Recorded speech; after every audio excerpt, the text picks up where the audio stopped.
Salut à tous, aujourd'hui je vais répondre à une question que beaucoup se posent, c'est comment faire pour qu'une page arrive en haut des résultats Google. Alors vous avez peut-être déjà rédigé un super article ou mis en ligne une belle page produit, mais elle reste totalement invisible. Eh bien, la bonne nouvelle, c'est qu'il y a des techniques simples et efficaces pour l'optimiser et la faire grimper dans les résultats de recherche. Alors, on va voir tout ça ensemble. Je vais vous montrer étape par étape comment optimiser une page web pour qu'elle remonte dans les premiers résultats Google. C'est une méthode que j'utilise pour mes clients et vous allez voir que c'est beaucoup plus simple qu'on ne le croit, à condition de bien structurer les choses. Allez, c'est parti. Donc, dans un premier temps, il faut savoir qu'une page traite d'un sujet et se concentre sur un seul mot-clé principal. Chacune de vos pages doit également répondre à une seule intention de recherche. Ça, c'est important parce que ça va aider Google à bien classer votre page sur une requête précise. Ensuite, donc, comme je vous l'ai dit, chaque page doit se concentrer sur un seul mot-clé principal. Ça va permettre à Google de bien comprendre de quoi parle votre page et quel est le sujet principal. Et ensuite, seulement vous développer autour du champ sémantique de ce mot-clé. Donc, si vous respectez également cette règle, ça va vous permettre d'éviter donc ce qu'on appelle la cannibalisation en SEO. Donc, c'est quand plusieurs pages vont rentrer en compétition sur le même mot-clé.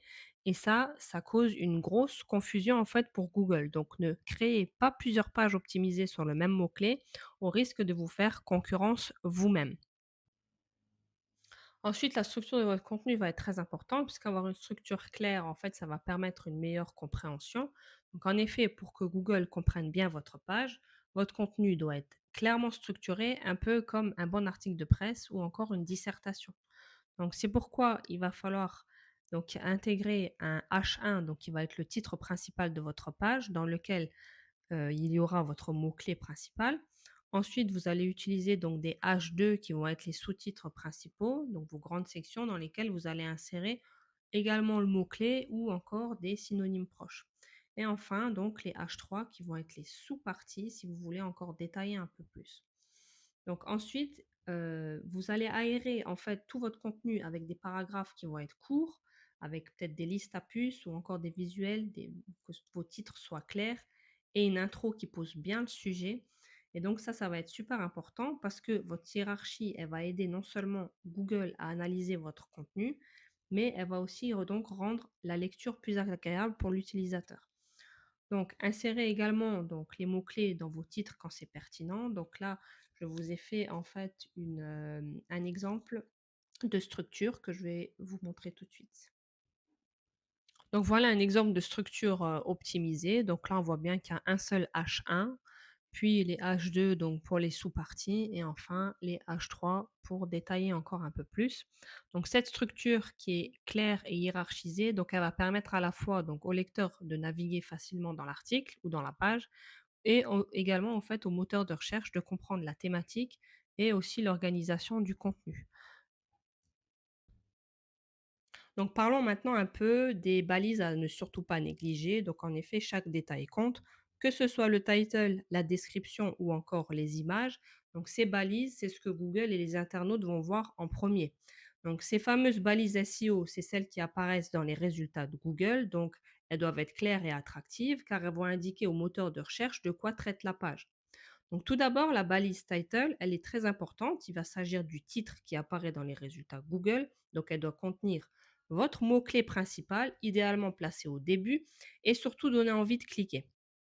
Ensuite, la métadescription, donc plus elle sera optimisée, plus vous allez attirer du trafic qualifié, car elle va influencer fortement le taux de clic.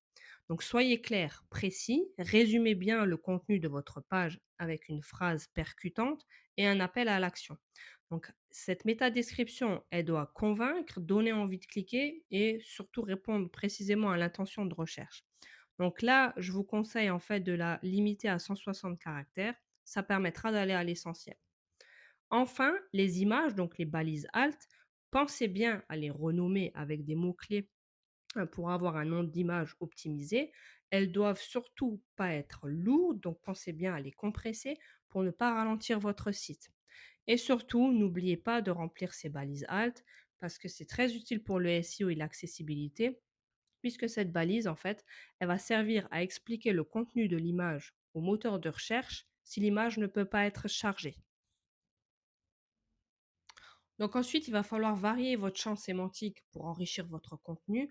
Donc la question qu'on se pose, c'est toujours: «Qu'est-ce que mon visiteur veut savoir en tapant cette recherche?» L'objectif, c'est toujours de répondre parfaitement à ce que l'internaute recherche. Donc là, en fait, il ne s'agit pas de répéter, plusieurs fois, 15 fois le mot-clé principal comme un robot. Donc il va s'agir en fait d'utiliser des synonymes ou encore des expressions proches, et pour ça, vous pouvez en fait utiliser des outils SEO ou encore regarder, par exemple, les recherches associées en bas de Google. Donc quand vous tapez en fait une recherche sur Google, vous avez les recherches associées en bas, donc vous pouvez vous en inspirer pour, établir votre contenu, ou encore les Google Suggest. Donc c'est quand vous commencez à taper, une recherche sur Google, il vous fait déjà en fait des propositions, sur ce qui a déjà été tapé. Donc vous pouvez également vous en inspirer pour créer votre contenu, et vous pouvez également donc utiliser des outils comme 1.fr qui va proposer en fait, des champs, lexicaux par rapport à votre mot-clé. Donc là, le résultat, c'est que Google, il va mieux comprendre, votre sujet, et le lecteur, il va surtout moins s'ennuyer. Parce que c'est non seulement mieux pour le SEO, mais ça va être aussi plus agréable à lire, et vous allez faciliter donc la lecture à vos visiteurs en écrivant des pages de qualité, puisque vous allez faire une recherche en fait, de tous les mots-clés qui tournent autour de votre mot-clé principal, sans avoir besoin de le répéter sans cesse.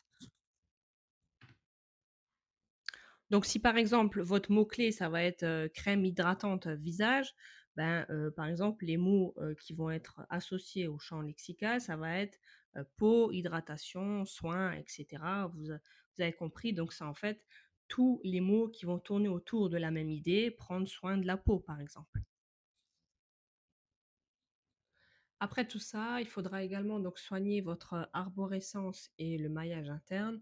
Donc là, il s'agit en fait de relier vos pages intelligemment grâce à l'arborescence et au maillage interne. Donc l'arborescence en fait de votre site, il faudra qu'elle soit accessible rapidement et de manière claire par vos visiteurs.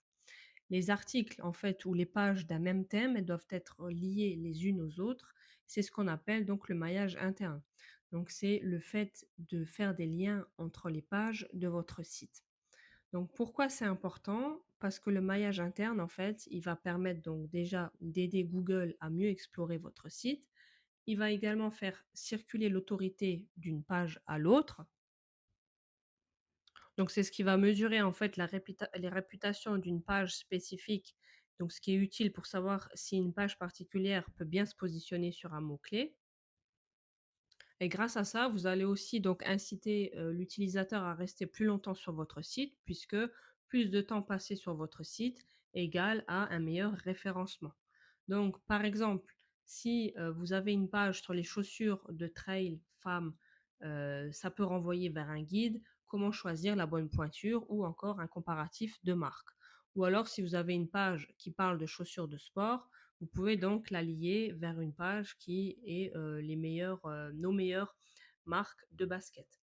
Donc là, en fait, i le pouvoir du maillage interne est très important, et il est trop souvent oublié alors qu'il est super puissant.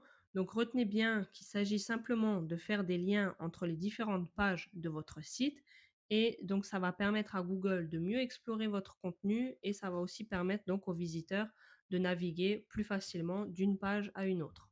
Donc maintenant, on va voir les, erreurs fréquentes à éviter. Donc voilà les différents pièges qui ruinent très souvent votre référencement. Donc déjà, le premier, ça va être de cibler plusieurs mots-clés principaux. Donc là, l'erreur, ça va être de vouloir se positionner sur plusieurs sujets dans une même page. Donc comme je vous l'ai déjà dit, c'est très confus pour Google. La règle, c'est donc, une page, ça va traiter d'un seul sujet avec un seul mot-clé principal.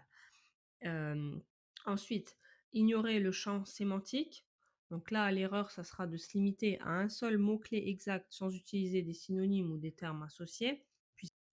Vous allez donc répéter en fait toujours le même mot-clé, comme un robot, et ça va, en fait, causer des problèmes par rapport à Google, puisqu'il va attendre un langage naturel, puisqu'il comprend tout ce qui est synonyme et termes proches. Donc variez votre vocabulaire, utilisez des expressions, liées. Ça va être bon pour le SEO, mais également pour la lecture de vos visiteurs. Ensuite, donc ne pas structurer avec les balises HN. Donc là, vous allez vous retrouver avec des gros blocs de texte sans titre. Ça va être très difficile à lire et pour l'utilisateur et pour Google, puisqu'il ne va pas comprendre la structure de votre contenu.